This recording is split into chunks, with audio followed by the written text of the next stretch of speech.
तो लिखो नोट के अंदर एआईएस के लिए स्मॉल ए, फर्स्ट पॉइंट मतलब। तो अब देखना ये कि एआईएस को कौन यूज करता है, तो ध्यान रखना एआईएस जो होता है कंपनी के मैनेजर वगैरह इस्तेमाल करते हैं, ताकि वो सारे डाटा को क्या करके रखे, रिकॉर्ड। मैनेजर्स ये बात जानते हैं कि आज जो हम डाटा इकट्ठा करके रख रहे हैं, सेव करके रख रहे हैं, फ्यूचर में उस डाटा से क्या तैयार करवाई जाएगी, इंफॉर्मेशन। ठीक है, तो मैनेजर हो गए कंपनी के, सीईओ हो गया, चीफ एग्जीक्यूटिव ऑफिसर, और इस तरह से वो इस डाटा को रिकॉर्ड करके रखते हैं। तो लिख लो users of AIS are, users of मतलब एआईएस को कौन यूज करता है, users of AIS are management, company के managers, management comma consultant, board पे लिखी हुई है स्पेलिंग, कंसल्टेंट वो भी डाटा के लिए काम करता है कई बार, management comma consultant comma CEO. Full form लिखने की जरूरत नहीं है, बस सुन लो ध्यान से। इसको हम बोलते हैं chief executive officer, CEO comma regularity,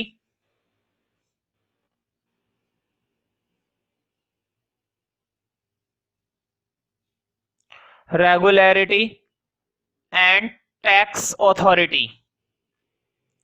तो ये सब इस तरह के डाटा का इस्तेमाल करते रहते हैं, regularity and tax authority comma, और सबसे बड़ी बात एम्प्लॉइज, कर्मचारी, कंपनी के अंदर काम करने वाले workers, management, consultant, CEO, regularity and tax authority, employees etcetera.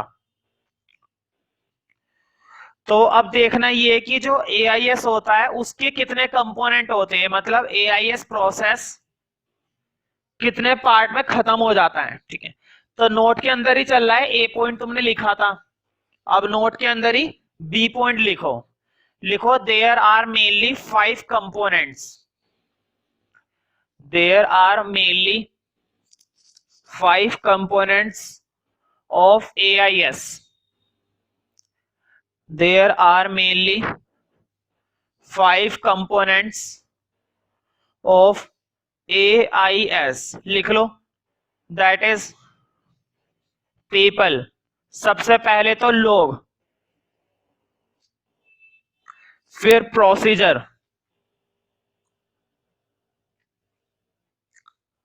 Data, technology, और लास्ट वन है टेक्नोलॉजी एंड कंट्रोल। ठीक है, तो देखो अब हम करेंगे नेक्स्ट हेडिंग। तुम्हें मालूम है ना कि किस तरह से, अब तक तुम्हें ये बातें समझ में आ गई होंगी कि किस तरह से हम अकाउंटिंग के अंदर कंप्यूटर्स का इस्तेमाल करते हैं और कितना लाभदायक भी है। हालांकि पहले क्या होता था, जब कंप्यूटर सिस्टम नहीं होता था, मैनुअल सिस्टम होता था। मैनुअल मतलब हर एक चीज को रिकॉर्ड तो करके रखा जाता था, इंफॉर्मेशन भी तैयार की जाती थी, लेकिन कंप्यूटर में नहीं होती थी ये सारी बातें मैनुअली होती थी। किताबों में, डॉक्यूमेंट्स में उनको रिकॉर्ड करके रखा जाता था, उनकी वो बनाई जाती थी, फाइलें बनाई जाती थी अच्छी खासी, अंधाधुंध रिकॉर्ड रखे जाते थे 10 साल पुराने। ठीक है, लेकिन सारा काम कैसा होता था, मैनुअल। लेकिन अब कैसी अकाउंटिंग आ गई है, कंप्यूटराइज्ड अकाउंटिंग। ठीक है, जो कि फास्ट तो है, बढ़िया भी है, एक्यूरेसी भी है, हर एक चीज है। लेकिन तुम्हें एक चीज मालूम होगी, हर एक चीज का अगर फायदा होता है तो उसका नुकसान भी होता है। ठीक है, तो पहले तो हम कंप्यूटराइज्ड अकाउंटिंग के एडवांटेजेस पढ़ेंगे और फिर कंप्यूटराइज्ड अकाउंटिंग के डिसएडवांटेजेस पढ़ेंगे। ध्यान रखना, अब जो मैं तुम्हें हेडिंग करवाऊंगा वो तुम्हारे पेपर में कई बार आ चुका है 6 नंबर में। कंप्यूटराइज्ड अकाउंटिंग तुम्हें क्लियर है, कंप्यूटराइज्ड अकाउंटिंग कहने का मतलब ऐसी अकाउंटिंग जब अकाउंटिंग का सारा प्रोसेस किसके थ्रू किया जाता है, कंप्यूटर के थ्रू। सारे रिकॉर्ड कहाँ पे रखे जाते हैं, कंप्यूटर में। सारे रिकॉर्ड को प्रोसेस कहाँ पे किया जाता है, कंप्यूटर में। बस कंप्यूटर को ऑपरेट करने के लिए एक इंटेलेक्चुअल पर्सन चाहिए होता है जो महारथी हो उस कंप्यूटर के मामले में। ठीक है, तो सारा काम कंप्यूटर के थ्रू, तो जितना फायदेमंद है उतना नुकसानदायक भी है। लेकिन पहले हम अच्छी बातें करेंगे, बाद में बुराई करेंगे इसकी, ठीक है। तो पहले अच्छी बातें करते हैं, मतलब कि एडवांटेजेस। तो देखो एडवांटेजेस के लिए तो बस यही आएगा, मेरिट्स या एडवांटेजेस। लेकिन कई बार क्या होता है, डिसएडवांटेजेस के लिए शब्द नहीं आता। डिसएडवांटेजेस पेपर में कई बार पूछा गया है, कंप्यूटराइज्ड अकाउंटिंग की 3 लिमिटेशंस बताइए, कंप्यूटराइज्ड अकाउंटिंग की 4 लिमिटेशंस बताइए। तो ध्यान रखना, डिसएडवांटेज बोले या लिमिटेशंस बोले एक ही बात है। खैर पहले हम फायदे की बातें करते हैं, पहले हम इसकी तारीफ करेंगे, बाद में इसकी बुराई करनी है। तो हेडिंग डाल दो, एडवांटेजेस एडवांटेजेस ऑफ सीए। ये चार्टर्ड अकाउंटेंट नहीं है, ये कंप्यूटराइज्ड अकाउंटिंग है। मैंने शॉर्ट में लिखा है, तुम लोगों को पूरा लिखना चाहिए। एडवांटेजेस ऑफ कंप्यूटराइज्ड अकाउंटिंग, ठीक है। तो पहला फायदा लिखो इसका। अब आज के समय में देखो, पहले क्या होता था, बिजनेस का लेवल उतना हाई नहीं होता था जितना कि आज के समय में हो गया है, ठीक है। एक एक दिन में कितनी कंपनी कितनी कितनी ट्रांजैक्शंस करती है, और कितनी बड़ी बड़ी ट्रांजैक्शंस करती है, लाखों रुपए की, करोड़ों रुपए की बड़ी बड़ी कंपनीज। तो इतना ज्यादा हैवी रिकॉर्ड मैनुअली रिकॉर्ड करके रखना, इट्स सो कॉम्प्लिकेटेड, ये काफी मुश्किल काम है ऐसा करना मैनुअली, ठीक है। तो कंप्यूटर्स क्या करता है, इतने large heavy stock of transactions को भी बहुत आसानी से रिकॉर्ड करके रखता है, प्रोसेस करता है। तो पहला फायदा इसका यही है, लिखो large volume of transactions. Large volume of transactions, तो हर तरह की लार्ज वॉल्यूम वाली ट्रांजैक्शन, स्मॉलर वॉल्यूम वाली ट्रांजैक्शन, सबको कंप्यूटर बहुत आसानी से रिकॉर्ड करता है। तो लिखो ड्यूरिंग मॉडर्न टाइम, मतलब आज के आधुनिक समय में, अगर बिल्कुल हम आज की हाल ही की बातें करें, तो आज के समय में कितना ज्यादा व्यापार होता जा रहा है, कितनी ट्रांजैक्शंस हो रही हैं, कितने बिजनेस खुल रहे हैं, ठीक है। During modern time the business transactions are during modern time the business transactions are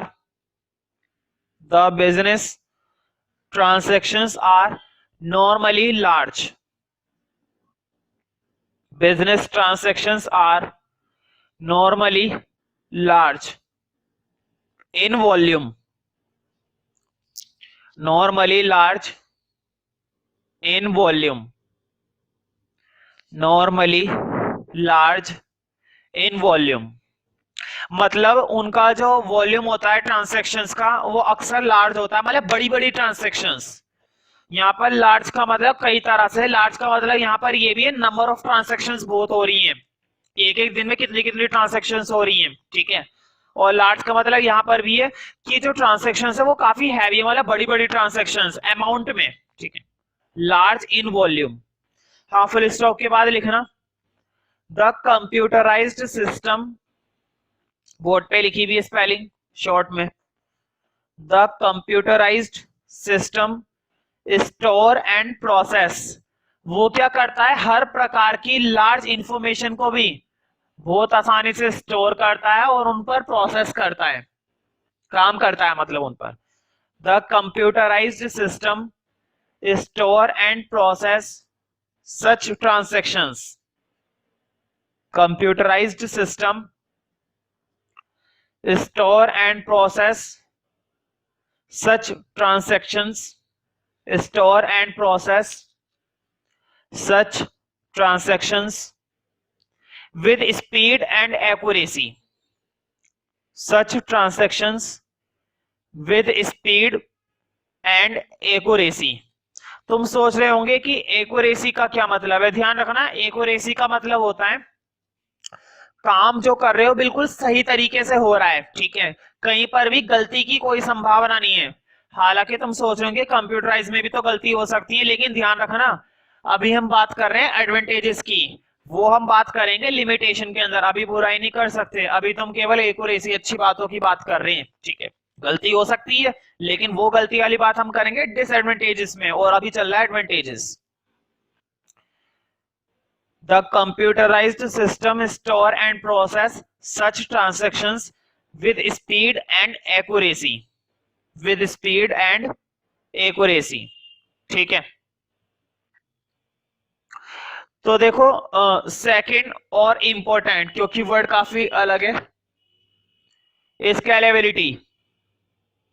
इसको हम पढ़ते हैं स्केलेबिलिटी, पहले तो स्केल और फिर एबिलिटी। अब देखो स्केल, स्केल का मतलब होता है किसी भी लेवल की ट्रांजैक्शन हो, कितने भी बड़े लेवल की ट्रांजैक्शन हो, ठीक है, चाहे तुम्हारी ट्रांजैक्शन कितनी भी बड़े, कंप्यूटर हर तरह की ट्रांजैक्शन को रिकॉर्ड करने के लिए हमेशा तैयार रहता है। इससे क्या होता है, स्केलेबिलिटी का मतलब होता है ट्रांजैक्शन का लेवल चाहे कितना भी हाई हो जाए, कितनी भी बड़ी ट्रांजैक्शन हो और कितनी भी छोटी ट्रांजैक्शन हो, कितनी भी कम ट्रांजैक्शन हो चाहे बहुत सारी ट्रांजैक्शन हो, उसका लोड कभी भी एक पर्सन पे नहीं पड़ता। सारा लोड किस पे पड़ जाता है, कंप्यूटर पर। तुम सोच रहे होंगे कंप्यूटर खुद थोड़ी ना रिकॉर्ड करता है, रिकॉर्ड भी तो हमें ही करना पड़ता है। लेकिन अगर तुमसे कह दिया जाए कि मैनुअली रिकॉर्ड करो किताबों पर, रजिस्टर पर, तो ज्यादा लोड पड़ेगा या कंप्यूटराइज में, है ना। तो ये हमारे प्रेशर को और हमारे ऊपर पड़ने वाले लोड को कम कर देता है, ये कहलाता है स्केलेबिलिटी।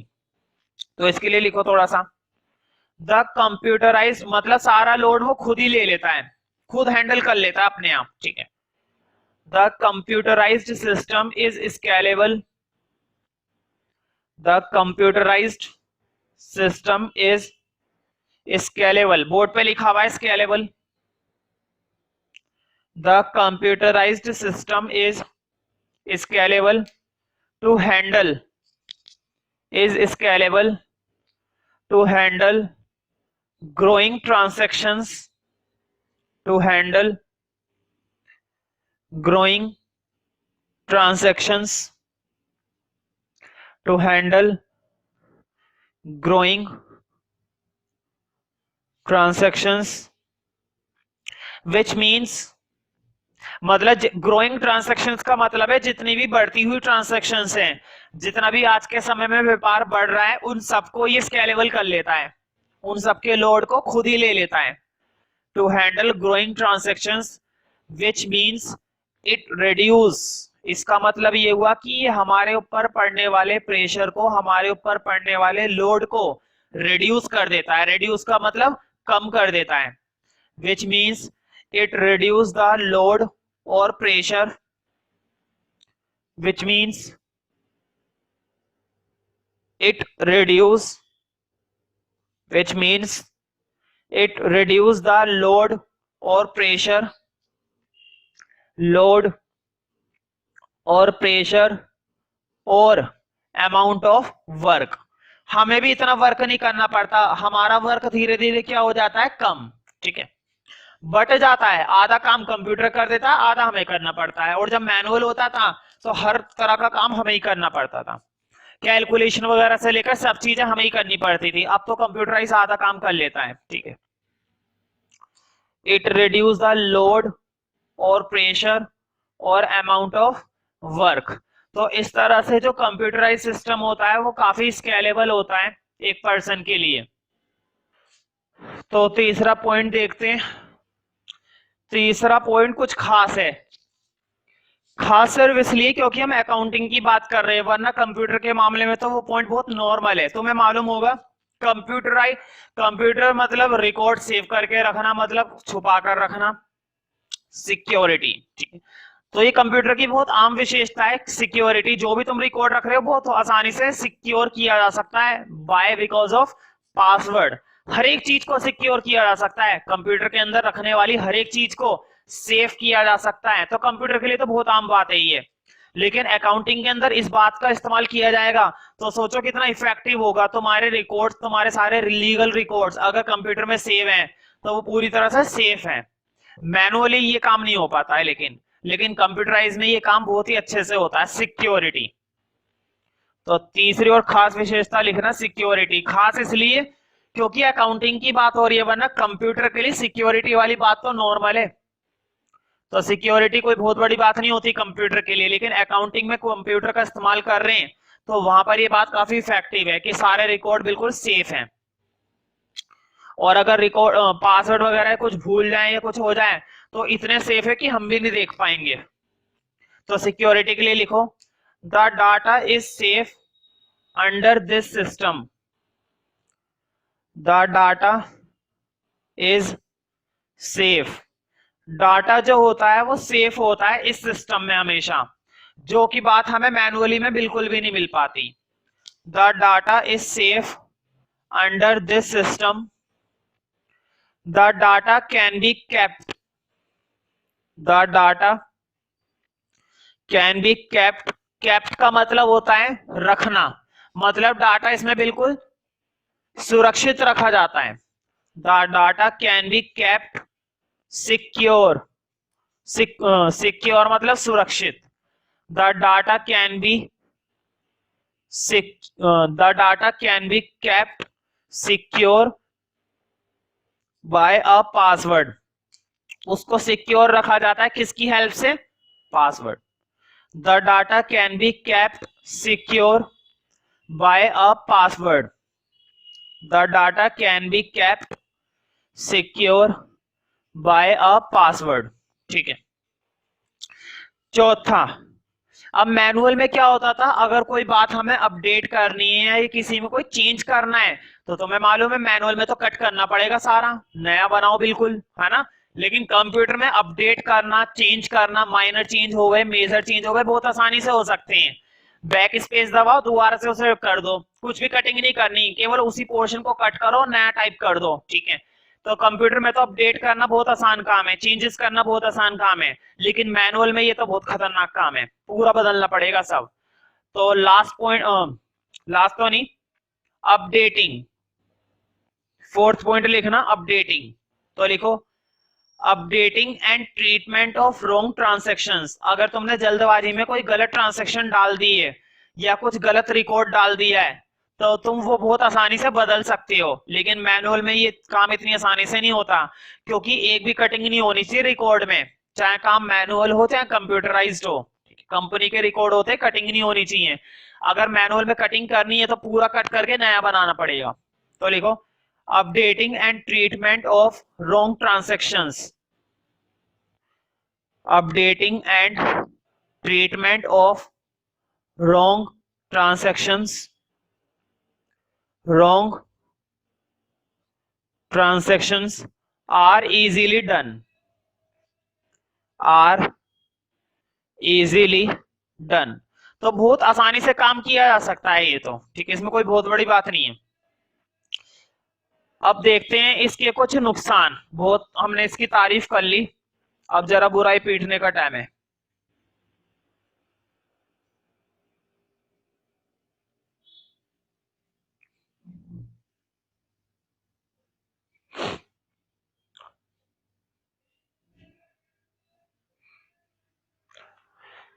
तो अगला हेडिंग डालना जो कि तुम्हारा डिसएडवांटेजेस है।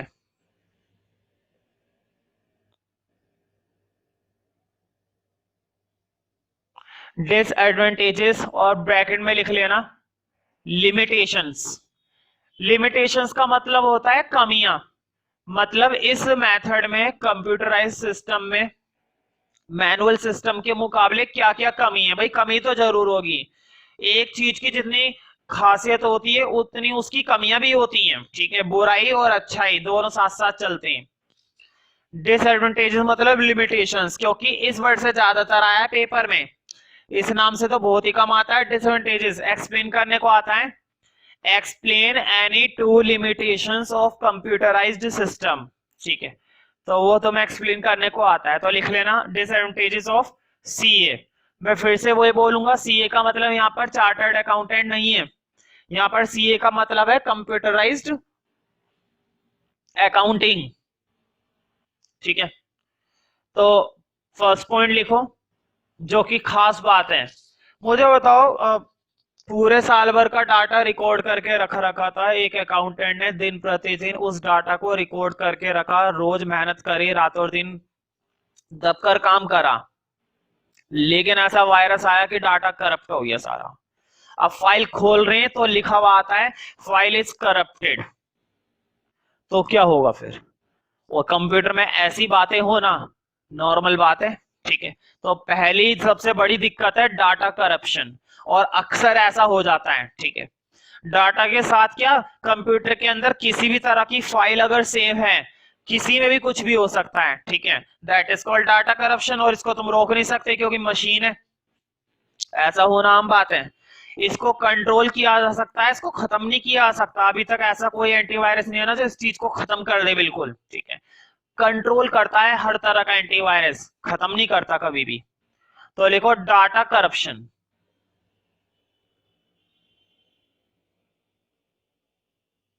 तो डाटा करप्शन होना, आजकल तो बताओ देश के अंदर करप्शन होता है तो कंप्यूटर में क्यों नहीं हो सकता? तो हर जगह करप्शन है, आज ये बात साबित हो गई। तो लिखो डाटा करप्शन के लिए, the data get corrupted by, board पे लिखी हुई करप्टेड की स्पेलिंग, वैसे लिखोगे तो ज्यादा सही रहेगा खुद से। The data get corrupted by viruses, the data get corrupted by viruses from internal,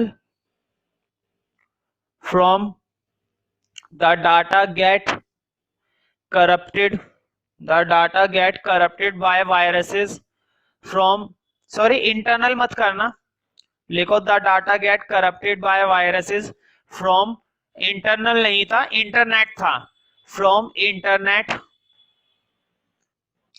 from internet. अक्सर जो लोग इंटरनेट चलाते हैं वायरस आना नॉर्मल बात है, फ्रॉम इंटरनेट और यूज ऑफ एक्सटर्नल डिवाइस, या फिर अगर तुम कोई एक्सटर्नल डिवाइस कनेक्ट करते हो अपने पीसी में, अपने टैब में, अपने लैपटॉप में, ठीक है, तो इससे भी वायरस कनेक्ट होता है बहुत आसानी से। फ्रॉम इंटरनेट और यूज ऑफ एक्सटर्नल डिवाइस, और use of external device without scanning them, scanning की स्पेलिंग बोर्ड पे लिखी हुई है, और use of external device without scanning them, मतलब अगर हम उन्हें बिना स्कैन करे यूज करें तो वायरस आ सकता है। Without scanning them for viruses, without scanning them, without scanning them for viruses, ठीक है। दूसरी इंपॉर्टेंट बात, अब भाई कंप्यूटर है, आम आदमी तो उसे चला नहीं सकता, अगर कंपनी का एक नॉर्मल सा वर्कर है वो भी उसको ऑपरेट नहीं कर सकता, क्योंकि अकाउंटिंग की बात हो रही है। नॉर्मल कंप्यूटर चलाना काफी नहीं है, अकाउंटिंग का पूरा प्रोसेस आना चाहिए कंप्यूटर के अंदर, तब जाके वो अकाउंटिंग को कर पाएगा। और तो इसके जो फीस भी बहुत हाई होती है, जो लोग ये काम करते हैं, जो लोग ये अपनी सर्विस देते हैं, ऑडिटर्स वगैरह, इनकी फीस चार्ज भी बहुत हाई होता है। तो दूसरी दिक्कत यही है कि जो इनके ऑपरेटर होते हैं, कंप्यूटर ऑपरेटर होते हैं, वो ट्रेंड होने चाहिए, अच्छी खासी उनको क्या मिली भी होनी चाहिए ट्रेनिंग, अपने काम में क्या होने चाहिए माहिर, तभी वो इस काम को बहुत अच्छे से कर सकते हैं, ठीक है। हर किसी से हम ये नहीं करवा सकते, पता चले उसने आज ही सारा डाटा रिकॉर्ड करा और कल वो अपने आप ही सेट हो गया, सारा डाटा मतलब गायब हो गया, तो ऐसा करोगे तो फिर दिक्कत हो जाएगी। तो दूसरी दिक्कत लिखो, ट्रेंड, ट्रेंड का मतलब होता है कि वो अच्छे से अपने काम में माहिर है, प्रशिक्षित, ठीक है। Trend computer operators, computer operator कैसे होने चाहिए, ट्रेंड होने चाहिए। बोर्ड पे लिखा हुआ है ट्रेंड की स्पेलिंग, मैं थोड़ा सही से लिख देता हूं, ट्रेंड कंप्यूटर ऑपरेटर्स। तो लिखो if computer operators are not trained, अगर वो ट्रेंड ना हो, इफ कंप्यूटर ऑपरेटर्स, पता चले गलती से कोई गलत बटन दबा दिया और सारा data, if computer operators are not trained it leads to, board पे लिखा हुआ है leads, if computer operators are not trained, if computer operators are not trained it leads to, it leads to loss of data, it leads to loss of data, तो ऐसा होने से data का loss हो सकता है, जो कि होना आम बात है। It leads to loss of data. ठीक है। तीसरा, तुमने देखा होगा जब हम किसी एक सॉफ्टवेयर की बात करते हैं, वैसे तो अभी मैं सॉफ्टवेयर पढ़ाने वाला हूँ, इस चैप्टर का लास्ट हेडिंग रहेगा सॉफ्टवेयर। ठीक है। खैर फिर भी तुम्हें इतनी बातें तो पता होगी, जब हम एक पर्टिकुलर सॉफ्टवेयर की बात करते हैं तो वो सॉफ्टवेयर उसी पर्टिकुलर वर्क के लिए ऑपरेट करता है, ना कि दूसरे वर्क के लिए। फॉर एग्जांपल अगर मैं बात करता हूँ एमएस ऑफिस की, तो सिंपल सा काम है, डॉक्यूमेंट टाइप करने का काम होता है। उसके अंदर वीडियो का कोई काम नहीं हो सकता, उसके अंदर सॉन्ग्स का कोई काम नहीं हो सकता, उसके अंदर कुछ फिगर वगैरह नहीं बनाई जा सकती। मतलब जिस काम के लिए जो सॉफ्टवेयर बनाया गया है वो पर्टिकुलरली उसी काम को कर पाता है, वो हर एक काम को नहीं कर पाएगा। इसका मतलब ये हुआ कि सॉफ्टवेयर भी अपनी तरह से लिमिटेड होता है पूरा। एक सॉफ्टवेयर को तुम मल्टी फंक्शन के लिए यूज नहीं कर सकते। एक सॉफ्टवेयर पर्टिकुलरली एक ही पर्टिकुलर वर्क के लिए होगा जिसके लिए उसको बनाया गया है। तो तीसरी लिखना, लिमिटेशंस ऑफ सॉफ्टवेयर। इसका मतलब ये हुआ कि जो सॉफ्टवेयर होते हैं वो लिमिटेड होते हैं, पर्टिकुलर वर्क के लिए ही होते हैं, तुम उससे मल्टी फंक्शन नहीं कर सकते। ठीक है। क्योंकि सॉफ्टवेयर जो नॉर्मली बनाया जाता है वो इसी बात को ध्यान में रखते बनाया जाता है कि जिस एक्टिविटी के लिए बनाया जा रहा है उसमें वो किसी भी तरह की कमी नहीं करेगा। ठीक है। तो उस पर्टिकुलर वर्क के लिए वो हमेशा तैयार रहता है, लेकिन दूसरे फंक्शंस शायद उससे पॉसिबल ना हो। तो लिखो, the software is developed, the software is developed on the basis of the software is developed on the basis of the experiences. The software is developed on the basis of the experiences of the team, on the basis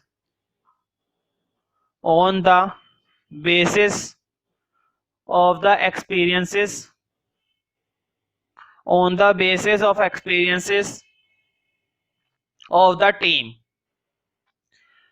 मतलब जो भी team का अनुभव होता है उसके base पर, उसके आधार पर ही सॉफ्टवेयर तैयार किया जाता है कि किसी तरह की दिक्कत ना हो। ठीक है। लेकिन फिर भी कुछ ना कुछ प्रॉब्लम आती है। ठीक है। तो लिख लो इसी के अंदर फुल स्टॉप के बाद, a software may not be able, board पे लिखा हुआ है may not be, a software may not be able, a software may not be able to deal with,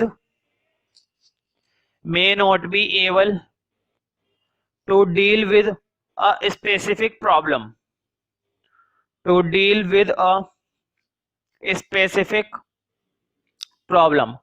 अगर कोई खास दिक्कत आती है या कोई पर्टिकुलर प्रॉब्लम आ रही है तो जरूरी नहीं है सॉफ्टवेयर उसके साथ डील करे, मतलब उस प्रॉब्लम को खत्म करे। ठीक है। वो सिर्फ अपना ही काम करेगा, जिस चीज के लिए वो बनाया गया है उस प्रॉब्लम को वो बिल्कुल भी देख नहीं सकता।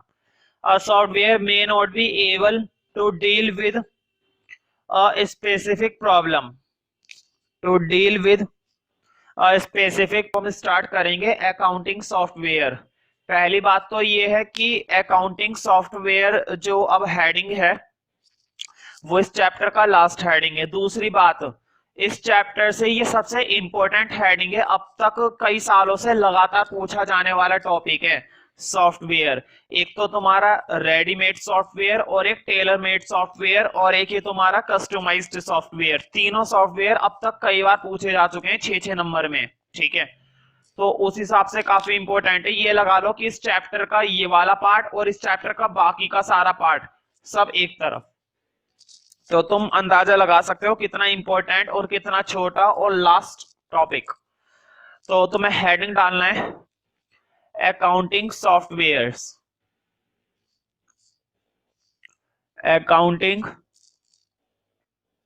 सॉफ्टवेयर।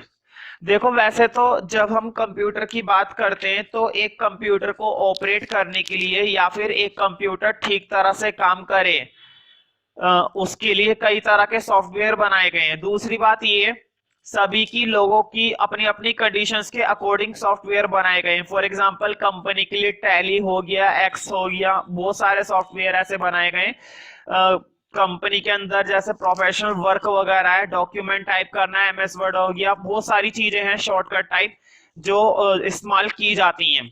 मैं तुम्हें एक्सप्लेन करूंगा बिल्कुल एक बेसिक सॉफ्टवेयर से, क्योंकि अगर मैंने तुम्हें टैली के बारे में बताया या फिर मैंने तुम्हें प्रो के बारे में बताया या फिर तुम्हें मैंने एक्स के बारे में बताया था, तुम्हें कुछ बातें समझ में नहीं आएंगी। लेकिन मैं उस सॉफ्टवेयर की बात कर रहा हूँ जो नॉर्मली सभी को पता होता है, जैसे कि हमारा एमएस वर्ड। तुम्हें मालूम है एमएस वर्ड के अंदर हर तरह की कमांड होती है, हर तरह का क्या होता है, मॉड्यूल। कुछ बच्चे सोच रहे होंगे कि ये क्या चीज है मॉड्यूल। तो ध्यान रखना, जैसे किसी भी मशीन को बनाने के लिए पुर्जों की जरूरत पड़ती है ना, उस मशीन के अलग अलग पार्ट्स को मिलाकर एक बड़ी मशीन तैयार की जाती है। तो मशीन के वो जो छोटे छोटे पार्ट्स होते हैं उन पार्ट्स को बोला जाता है मॉड्यूल। सॉफ्टवेयर के अंदर उन पार्ट्स को क्या बोला जाता है, मॉड्यूल। यहाँ पर पार्ट्स नहीं बोलते, ऐसे थोड़ी ना बोलेंगे कि हमें एक सॉफ्टवेयर बनाना है और छोटे छोटे पुर्जे बनाकर बनाना है, ऐसा कुछ नहीं है। यहाँ पर बोला जाता है कि हमें एक सॉफ्टवेयर तैयार करना है जिसमें अलग अलग तरह के क्या डाले गए, मॉड्यूल डाले गए। ठीक है, तो पूरे मॉड्यूल को जब हम डेवलप कर लेते हैं तो उनको अरेंज करके, उनको मॉडिफाइड करके एक सॉफ्टवेयर तैयार कर लिया जाता है।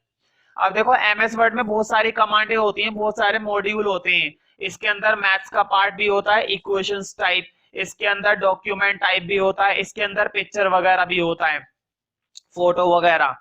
मेरा जिस चीज का काम है, फॉर एग्जांपल मैं नोट्स देना चाहता हूं तो बस मैं टाइप करके दूंगा, मुझे मैथ्स के मॉड्यूल से कोई मतलब नहीं है, मुझे पिक्चर के मॉड्यूल से कोई मतलब नहीं है। मैं कौन सा कॉलम इस्तेमाल करूंगा, डॉक्यूमेंट वाला। तो जब एक सॉफ्टवेयर बनाया जाता है ना और एक सॉफ्टवेयर के अंदर कई तरह के मॉड्यूल होते हैं, तो जरूरी नहीं है हर तरह का मॉड्यूल हर व्यक्ति इस्तेमाल करे। ये बहुत इंपॉर्टेंट लाइन मैंने बोली है। एक सॉफ्टवेयर के अंदर जरूरत के हिसाब से उसके अकॉर्डिंग, उस सॉफ्टवेयर के अकॉर्डिंग लगभग सभी मॉड्यूल डाले जाते हैं। और जरूरी नहीं है हर एक मॉड्यूल हर बंदा इस्तेमाल करे, वो अपनी जरूरत के हिसाब से जो जरूरी है वो इस्तेमाल करेगा। अब मैं जरा वापिस आ जाता हूँ। मान लो कोई सॉफ्टवेयर है जिसके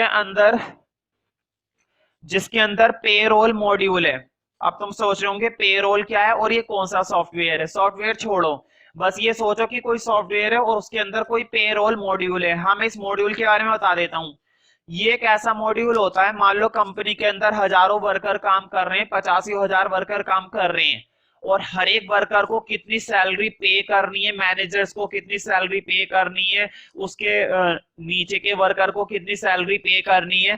तो इसको इतना ध्यान रखना बहुत मुश्किल काम है। तो कंपनी क्या करती है, सारी डिटेल किसके अंदर डालकर रखती है, पेरोल के अंदर। तो पेरोल तुम समझ गए होंगे कि कैसा मॉड्यूल होता है। ये हमें मदद करता है उस रिकॉर्ड को मेंटेन करने में जो पैसों से रिलेटेड होता है, कुल मिलाकर सैलरी से रिलेटेड होता है। जितने भी वर्कर को सैलरी पे की जाती है, नाम से पता चल रहा है पेरोल, उन सबका डाटा, उन सबको मैनेज करने का काम इस मॉड्यूल में होता है। लेकिन ये जनरली वहां पर इस्तेमाल होता है जहां पर बहुत बड़े लेवल पर कंपनी होती है, बहुत सारे वर्कर होते हैं। अब तुम सोचो कोई कंपनी है जिस कंपनी के अंदर 10-15 सारे वर्कर हैं, 10-15 वर्कर है, एक मैनेजर है, एक सुपरवाइजर है। उसको क्या जरूरत है पेरोल इस्तेमाल करने की, भाई 10-15 वर्कर की कोई बहुत बड़ी बात तो है नहीं, इसलिए वो इस मॉड्यूल का इस्तेमाल करेगा ही नहीं।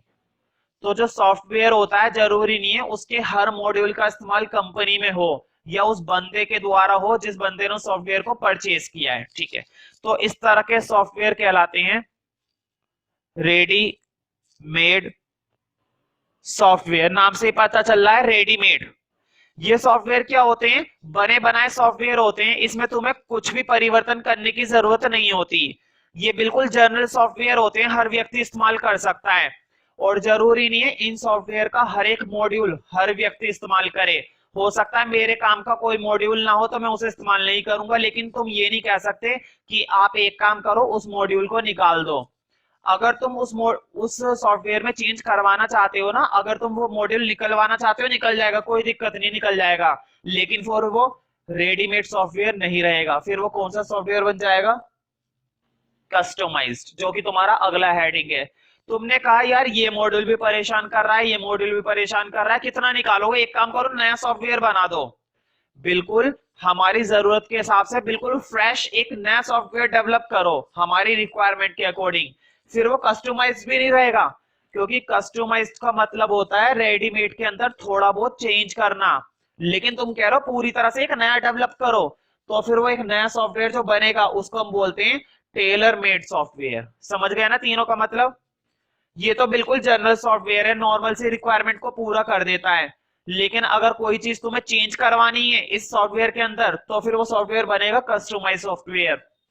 और अगर तुम्हें कस्टमाइज से बात नहीं बन रही है कि यार थोड़े बहुत चेंज से काम नहीं चलेगा, इसमें तो बहुत गड़बड़ है, आपको एक नया बनाना पड़ेगा, तब वो बनेगा टेलर मेड सॉफ्टवेयर। तो ये है तीनों सॉफ्टवेयर का। मैं तुम्हें इनका हिसाब किताब बताता हूँ।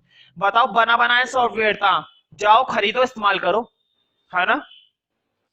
मार्केट में जाओ, सॉफ्टवेयर खरीदो, यूज करो, इस्तेमाल करो, काम खत्म।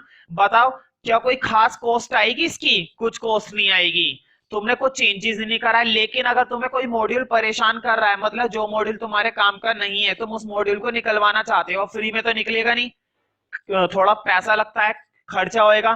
तो ध्यान रखना, कस्टमाइज्ड सॉफ्टवेयर रेडीमेड सॉफ्टवेयर के मुकाबले थोड़े से महंगे होते हैं, क्योंकि हमें अपनी जरूरत के हिसाब से माइनर या मेजर चेंजेस करने पड़ते हैं, छोटा या बड़ा उसमें क्या करना पड़ता है, परिवर्तन। लेकिन जो टेलर मेड सॉफ्टवेयर होता है वो बिल्कुल ही नया डेवलप्ड होता है, और ये स्पेसिफिक सॉफ्टवेयर होता है जो विशेष रूप से तुम्हारे लिए ही बनाया जाएगा। जैसा तुम ऑर्डर दोगे, अपनी रिक्वायरमेंट को बताओगे, बिल्कुल तुम्हारे अनुसार ही इस सॉफ्टवेयर को तैयार किया जाएगा। तो ये सॉफ्टवेयर इन दोनों के मुकाबले कई गुना महंगे होते हैं, ठीक है? हाँ, लेकिन इसका फायदा बड़ा है, क्योंकि तुमने अपनी जरूरत के हिसाब से बनाया है, तो तुम इसे अपने हिसाब से जैसे मर्जी इस्तेमाल कर सकते हो, और किसी भी तरह का बेकार मॉड्यूल इसके अंदर नहीं डाला जाएगा। जो जो मॉड्यूल, जो जो रिक्वायरमेंट तुम बताओगे वो इसके अंदर तुम्हें मिलेगी, ठीक है? तो अच्छा है, क्योंकि लेकिन खर्चा भी तो है। तो मैंने हेडिंग डलवाया है अकाउंटिंग सॉफ्टवेयर। पहले तो एक नोट लिखना। हाँ, नोट में लिखो, there are three softwares, there are three softwares. तीन तरह के सॉफ्टवेयर्स होते हैं। लिखो capital A, readymade software, board पे लिखा हुआ है रेडीमेड, बने बनाए, readymade softwares, readymade softwares. Capital B लिखो, कस्टमाइज्ड सॉफ्टवेयर। मैं बोर्ड पे स्पेलिंग लिख देता हूं, कस्टमाइज्ड, इधर लिखा हुआ है कस्टमाइज्ड सॉफ्टवेयर्स। और लास्ट वन लिखो सी,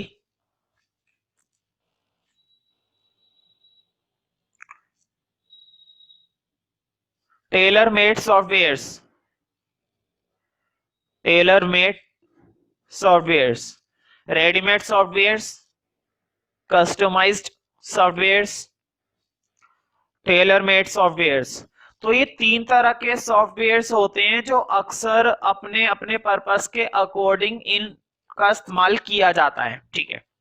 किसी को कैसा चाहिए होता है, किसी को कैसा चाहिए होता है। बिजनेस के भी अपने अपने पर्पस होते हैं, अलग अलग रोल होते हैं। मान लो कोई ऐसी कंपनी है जो सर्विस प्रोवाइड करती है, कोई ऐसी तुमने एक टैक्स के बारे में सुना होगा, बहुत ही फेमस टैक्स है, वैट, वैल्यू एडिड टैक्स। वैसे तो जब ये टैक्स बनाया गया था ना, बनाया गया था क्या, बनाया गया हुआ है, तो ये गुड्स के लिए भी होता था और सर्विस के लिए भी होता था, इसलिए इसका नाम एक टैक्स और होता था, जीएसटी। जीएसटी मतलब गुड्स सर्विस टैक्स। तो वैट को हम जीएसटी भी बोलते थे, लेकिन पर्टिकुलरली वैट के दो पार्ट कर दिए गए। वैट का एक पार्ट गुड्स के लिए लगाया जाता है, और वैट एक टैक्स सर्विस के लिए लगाया जाता है। तो सर्विस वाला टैक्स गुड्स के लिए नहीं लगता, और गुड्स वाला टैक्स सर्विस के लिए नहीं लगता, लेकिन इन दोनों टैक्सों को कलेक्टिवली क्या बोला जाता है, वैट, ठीक है? अब मान लो कोई कंपनी, कोई एंटरप्राइज है, वो लोगों को क्या प्रोवाइड करती है, सर्विस। तो मुझे बताओ, अगर वो लोगों को सर्विस प्रोवाइड कर रही है, तो वो सर्विस टैक्स का इस्तेमाल करेगी या गुड्स टैक्स का? सर्विस टैक्स का इस्तेमाल करेगी ना। उसे गुड्स टैक्स से क्या मतलब है? इसका मतलब ये हुआ, अगर सॉफ्टवेयर के अंदर वैट का मॉड्यूल दे रखा है, तो वैट के मॉड्यूल में वो गुड्स के मॉड्यूल को नेग्लेक्ट कर देगी, उसके काम का कौन सा मॉड्यूल नहीं है, वो इसका इस्तेमाल ही नहीं करेगी। वो सिर्फ कौन से वाले टैक्स का इस्तेमाल करेगी? सर्विस का। मॉड्यूल होता है सॉफ्टवेयर के अंदर, मॉड्यूल बनाए जाते हैं वैट के भी, कि इस कंपनी ने अब तक इतना वैट गवर्नमेंट को दिया है, इतना वैट हर साल इतने गुड्स पर ये देते रहते हैं, महीने भर में, साल भर में। तो सॉफ्टवेयर के अंदर रिकॉर्ड होता है वैट का भी, हर एक चीज का रिकॉर्ड होता है तुम्हारी जरूरत के हिसाब से। तो readymade, customised, tailor made software, तो अब एक एक करके पढ़ेंगे। हाँ, एक डॉट बना के लिखो। पहले लिखना है रेडीमेड सॉफ्टवेयर्स। पहले हम किसके बारे में पढ़ेंगे? रेडीमेड सॉफ्टवेयर्स के बारे में। तो लिखो रेडीमेड सॉफ्टवेयर के लिए। तो हमेशा ध्यान रखना, जो रेडीमेड सॉफ्टवेयर होता है ना, किसी स्पेसिफिक पर्पस के लिए नहीं होता है, जर्नल पर्पस के लिए होता है। हमेशा इसको हर कोई इस्तेमाल कर लेता है जर्नली। जो मॉड्यूल उसके काम का नहीं होता है वो उसे यूज नहीं करेगा, और जो मॉड्यूल उसके काम का होता है वो उस मॉड्यूल को पूरा पूरा यूज करेगा। अगर तुम्हें ज्यादा दिक्कत हो रही है ना यूज होने वाले मॉड्यूल से, तो उसे निकलवा दो, लेकिन फिर वो सॉफ्टवेयर कौन सा बन जाएगा? कस्टमाइज्ड। तो लिखो the software that developed, the software that developed not for the software that developed not for any specific user, not for any specific user, मतलब जो किसी स्पेसिफिक यूजर के लिए नहीं बनाया गया, किसी खास के लिए नहीं बनाया जाता है, जर्नली सभी के लिए अवेलेबल होता है वो। Not for any specific user, but for the users, but for the users in journal, but for the users, for the users in journal, मतलब जर्नल रिक्वायरमेंट को पूरा करता है बस, वो कुछ खास बात नहीं होती। अगर तुम्हें किसी पर्टिकुलर काम के लिए वो सॉफ्टवेयर पर्टिकुलरली डेवलप करवाना है कि हमें ये चीजों वाला सॉफ्टवेयर चाहिए, तो तुम वो सॉफ्टवेयर तैयार करवा सकते हो। That is called Taylor made software. उसको हम क्या बोलते हैं? Taylor made software. लेकिन वो सॉफ्टवेयर थोड़े से महंगे, थोड़े से क्या, काफी महंगे होते हैं। तो not but for the users in journal, तो ये जर्नल पर्पस के लिए होता है, जर्नल यूजर्स के लिए होता है। इसी में लिखो इट मींस। तो देखो जब इन सॉफ्टवेयर को बनाया जाता है, ये जानते हैं ये रेडीमेड सॉफ्टवेयर है, जो सॉफ्टवेयर बनाती है कंपनी, वो कंपनी अच्छे से जानती है कि हम रेडीमेड सॉफ्टवेयर बना रहे हैं, तो वो जरूरत के हिसाब से ना लगभग छोटे मोटे सभी मॉड्यूल उस सॉफ्टवेयर के अकॉर्डिंग उसमें डाल देती है। और वो इस बात को वो अच्छे से जानती है कि जरूरी नहीं है हम जो मॉड्यूल डाल रहे हैं वो सारे मॉड्यूल इस्तेमाल होंगे। हो सकता है कुछ कंपनी एक आध मॉड्यूल का इस्तेमाल करे, हो सकता है एक आध मॉड्यूल छोड़ दे, है ना। तो ऐसा हो सकता है। तो लिख लो it means in case of readymade softwares, it means in case of readymade softwares, in case of ready-made softwares, ready-made softwares, not necessary that, ये जरूरी नहीं है कि सारे मॉड्यूल का इस्तेमाल हो, तो लिख लो not necessary that all included modules, not necessary that, necessary की स्पेलिंग बोर्ड पे लिखी हुई है, not necessary that all included modules, module की भी लिखी हुई है, all included modules are used, जरूरी नहीं है सारे मॉड्यूल जितने भी तुमने उस सॉफ्टवेयर के अंदर डेवलप करें, इंस्टॉल करें, सबका इस्तेमाल हो, ठीक है। Not necessarily that all included modules are used, all included modules are used, लिख लो because these softwares are because these softwares are used because these softwares are used by the users are used by the users in general by the users in journal. मतलब इनका इस्तेमाल कौन से user करते हैं? Journal user. ठीक है, कोई स्पेसिफिक यूजर नहीं होता इन सॉफ्टवेयर का, जर्नली सबके लिए जो भी रिक्वायरमेंट के अकॉर्डिंग होता है उसके लिए अवेलेबल होता है ये सॉफ्टवेयर।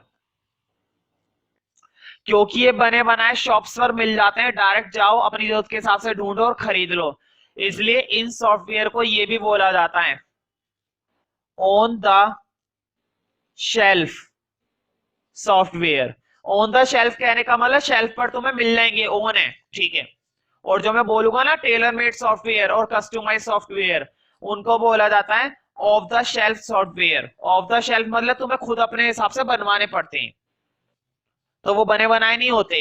ये ऑन द शेल्फ हमेशा मिलते हैं, तुम्हें रखे हुए मिलेंगे। उस ऑन द शेल्फ कहने का मतलब है रखी हुई, एक तरीके से कि पहले से सेट है, रखे रखा है, आप जाओ परचेज करो जरूरत के हिसाब से। तो रेडीमेड के लिए थोड़ा सा नोट में लिख लेना, देखो रेडीमेड सॉफ्टवेयर ही थोड़ा सा बड़ा है, बाकी कस्टमाइज और टेलर मेड सॉफ्टवेयर तो बहुत छोटे छोटे हैं। तो रेडीमेड के लिए नोट में ए पॉइंट लिखना। अभी मैंने बताया था कि सारे मॉड्यूल का इस्तेमाल नहीं होता है। ठीक है, अब उसके मैं एग्जांपल दे रहा हूं, इसका मतलब क्या है कि सारे मॉड्यूल का इस्तेमाल नहीं होता है। मैंने भी बताया था कि कुछ सॉफ्टवेयर ऐसे होते हैं जिनमें पेरोल मॉड्यूल होता है। कौन सा मॉड्यूल होता है? पेरोल। और पेरोल के बारे में बता देता हूं, पेरोल एक ऐसा मॉड्यूल है, कंपनी ने अपने जितने भी वर्कर को सैलरी प्रोवाइड करी, जितना भी उन्होंने सैलरी दी है, उन सबका रिकॉर्ड, उन सबको मैनेज करके, उन सबको मेंटेन करके किस में रखा जाता है? पेरोल में। तो जिस कंपनी के पास 10-15 वर्कर हैं, वो क्यों इस पे कॉस्ट बेकार करेगी, खामे का की सिरदर्दी करेगी टाइप करने की, तो वो इस मॉड्यूल का इस्तेमाल नहीं करेगी। ठीक है, तो उसके लिए तो ये मॉड्यूल वेस्ट हो गया, लेकिन इसका मतलब ये नहीं कि वो मॉड्यूल निकलवा देगा, अब नहीं है तो नहीं है। ठीक है, अगर वो मॉड्यूल निकलवा देता है तो फिर यही सॉफ्टवेयर कौन सा बन जाएगा? कस्टमाइज्ड। रेडीमेड का मतलब होता है तुम उसके अंदर कोई भी चेंज नहीं करवा रहे हो, जाओ और खरीदो और इस्तेमाल करो बस। थोड़ा सा भी चेंज तुम्हारे इस सॉफ्टवेयर को किस में बदल देगा? कस्टमाइज्ड सॉफ्टवेयर में। तो नोट के अंदर ए पॉइंट लिखना है, लिखो फॉर एग्जांपल, इन्वर्टेड कॉमा में लिखना, फॉर एग्जांपल अ पेरोल, ये लिखना है इन्वर्टेड कॉमा में, payroll. For example a payroll module, a payroll module may not be used, board पे लिखा हुआ है payroll module may not be used by the enterprise a payroll module may not be used by the enterprise who has, मतलब इस payroll module का वो enterprise बिल्कुल भी इस्तेमाल नहीं करेगी जिसके पास कुछ ही वर्कर हैं। भाई 10-15 वर्कर के लिए क्या पेरोल इस्तेमाल करना, खुद ही इतनी इंफॉर्मेशन तो वर्कर को, मैनेजमेंट को याद रहनी चाहिए। Ready may not be used by the enterprise who has very few workers, जिसके पास बहुत ही कम वर्कर हैं। who has very few workers, very few का मतलब होता है बहुत ही कम, very few workers। ठीक है, एक एग्जांपल और लिख लो, बी लिखो, वही वाला देना पसंद करूंगा। मान लो कोई सर्विस एंटरप्राइज है ना, मतलब ऐसी एंटरप्राइज है जो क्या प्रोवाइड करती है लोगों को? सर्विस। कैसी भी सर्विस हो सकती है। ठीक है, तो बताओ वो वैट के कौन से टैक्स को फॉलो करेगी? गुड्स टैक्स को ना कि सर्विस टैक्स को। ठीक है, सॉरी, अगर कोई सर्विस एंटरप्राइज है तो वो सर्विस टैक्स को फॉलो करेगी, गुड्स टैक्स तो नहीं करेगी, तो मैंने पहले उल्टा बोल दिया था, गुड्स टैक्स को तो छोड़ देगी, कौन से टैक्स को फॉलो करेगी, सर्विस टैक्स को, तो वो इस मॉड्यूल का इस्तेमाल करेगी ना कि इस मॉड्यूल का। तो लिखो a service enterprise not used, a service enterprise, enterprise की स्पेलिंग बोर्ड पे लिखी भी है और तुम्हें भी लिखनी आनी चाहिए। A service enterprise not used VAT module, not used VAT module, तो वो VAT मॉड्यूल का इस्तेमाल नहीं करेगी। यहां पर VAT मॉड्यूल का मतलब है गुड्स, गुड्स टैक्स का इस्तेमाल नहीं करेगी VAT मॉड्यूल, ठीक है। लेकिन अगर कोई गुड्स एंटरप्राइज है तो वो सर्विस टैक्स का इस्तेमाल नहीं करेगी, ठीक है। नॉट यूज्ड VAT मॉड्यूल, इसी में लिख लो and a retail enterprise, retail enterprise मतलब वो कोई गुड्स एंटरप्राइज है, मतलब गुड्स बेचती है। रिटेल का मतलब यही तो होता है, रिटेल मतलब अपनी चीजों को, अपने सामान को बेचना, रिटेल में फुटकर। And a retail enterprise will not require, वो सर्विस थोड़ी ना दे रही है, वो तो गुड्स दे रही है, तो वो गुड्स टैक्स का इस्तेमाल करेगी, सर्विस टैक्स का इस्तेमाल नहीं करेगी। तो लिख लो and a retail enterprise will not require, a retail enterprise will not require a service tax module, will not require a service tax module. तो ये दोनों एग्जांपल कई बार आ चुके हैं इसलिए मैंने लिखवा दिए।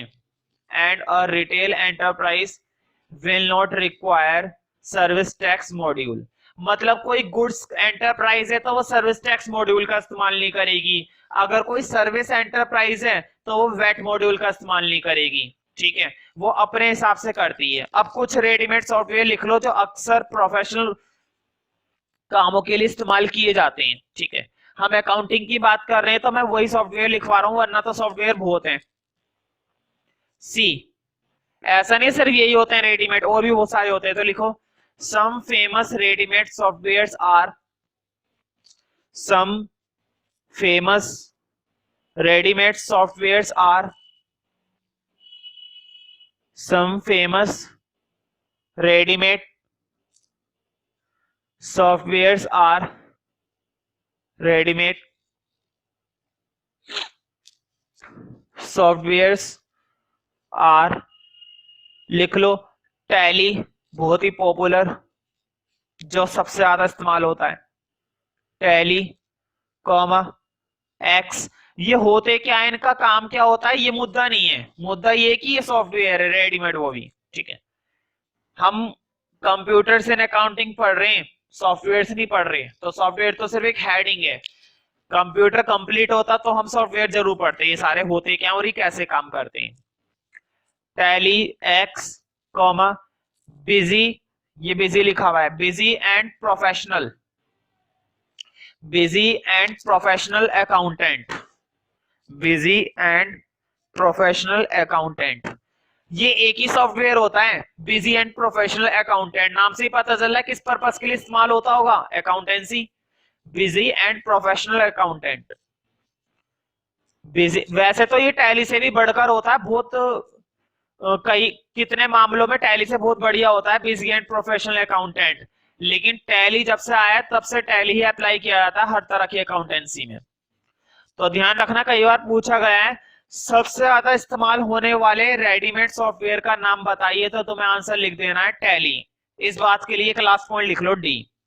तो डी में लिखो Tally, oh sorry, Tally is mostly used, Tally is mostly used. तो अगला सॉफ्टवेयर देखते हैं जिसका नाम है कस्टमाइज्ड सॉफ्टवेयर। इसमें क्या होता है, अगर रेडीमेड सॉफ्टवेयर में कुछ मॉड्यूल उसे बिल्कुल पसंद नहीं आते हैं ना, या उसे ऐसा लगता है कि इसे हटा देना ठीक रहेगा, तो वो उस मॉड्यूल को हटा देते हैं, और फिर वही सॉफ्टवेयर, रेडीमेड सॉफ्टवेयर ही क्या कहलाता है, कस्टमाइज्ड। ये बातें मैंने पहले बता दी है। तो अगला डॉट बना दो, कस्टमाइज्ड सॉफ्टवेयर,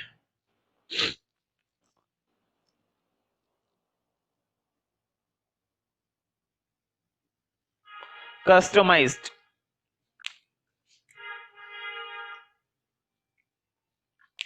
तो लिखो कस्टमाइज्ड सॉफ्टवेयर के लिए। इसमें क्या होता है, रेडीमेड सॉफ्टवेयर में हम थोड़े बहुत चेंजेस करते हैं, हम नहीं मतलब हम करवाते हैं।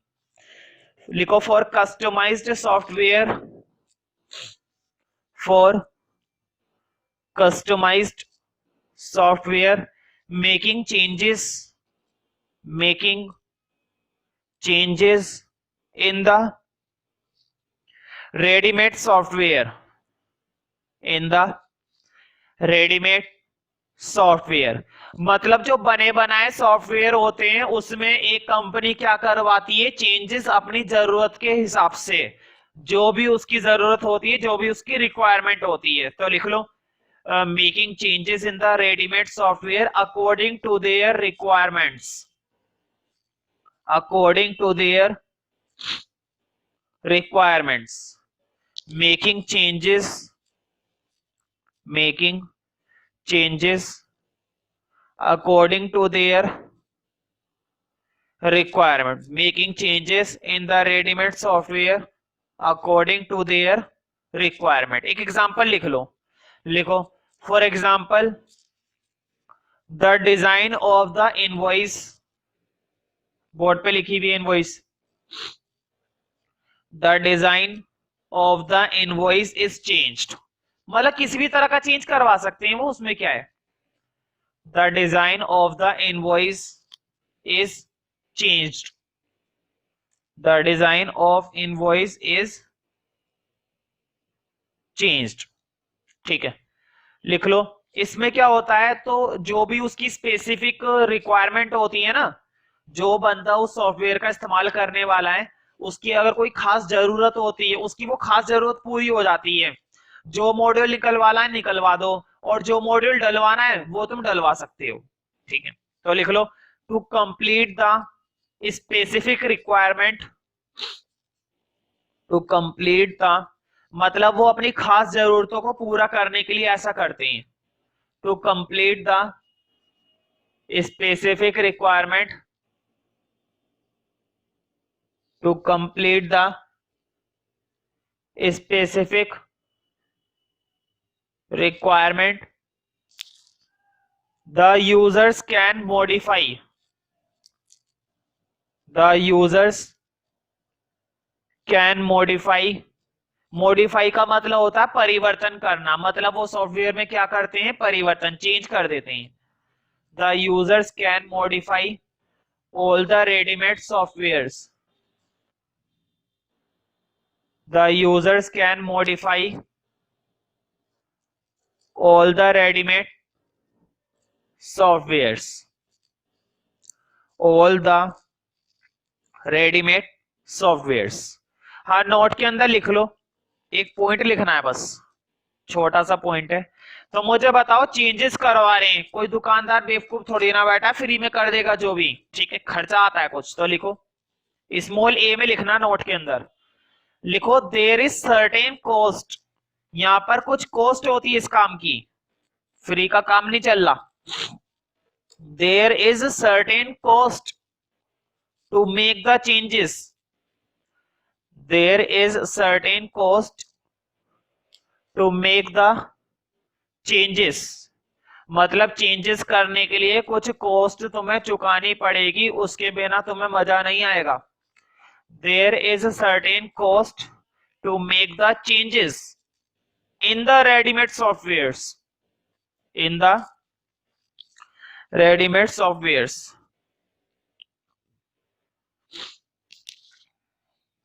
in the ready-made softwares। ठीक है, तो नेक्स्ट वन है टेलर मेड सॉफ्टवेयर। अगला डॉट बना दो, टेलर मेड। इसमें क्या होता है भाई, कस्टमाइज्ड में तो ये होता है कि थोड़ा बहुत चेंज करने से काम चल जाता है, लेकिन जब जरूरत से ज्यादा चेंज करने पड़े ना, एक काम करो, उससे बढ़िया तुम एक नया डेवलप करवा लो अपनी जरूरत के हिसाब से, बिल्कुल ही एक नया सॉफ्टवेयर डेवलप करवा लो। ज्यादा दिक्कत हो रही है तो that is called Taylor made software. ठीक है, और ये थोड़ा सा क्या, काफी खर्चीला होता है। तो टेलर मेड सॉफ्टवेयर के लिए लिखना और दूसरी बात ये कि ये टेलर मेड सॉफ्टवेयर कभी भी ऑन द शेल्फ नहीं मिलता, मतलब बना बनाया तुम्हें शॉप पर नहीं मिलेगा, तुम्हें बनवाना पड़ेगा। इसलिए इस सॉफ्टवेयर को ये भी बोला जाता है, ये कैसे सॉफ्टवेयर है, ऑफ द शेल्फ सॉफ्टवेयर। समझ रहे हो ना इसका मतलब। तो पहले लिखो टेलर मेड सॉफ्टवेयर के लिए, it refers to design and develop, it refers to design and develop, मतलब हम डेवलप करेंगे या डिजाइन करेंगे एक ऐसा सॉफ्टवेयर जो खास तुम्हारे लिए बनाया गया है। मतलब हमें बिल्कुल एक नया सॉफ्टवेयर बनाना है, नया डेवलप करना है जो खास एक पर्टिकुलर पर्सन के लिए बनाया गया है। It refers to design and develop the software, it refers to design and develop the software according to the user requirement, according to the user requirement, user की जरूरत के अनुसार, according to the user requirement। ठीक है, लिखो these softwares are not available, these softwares are not available, these softwares are not available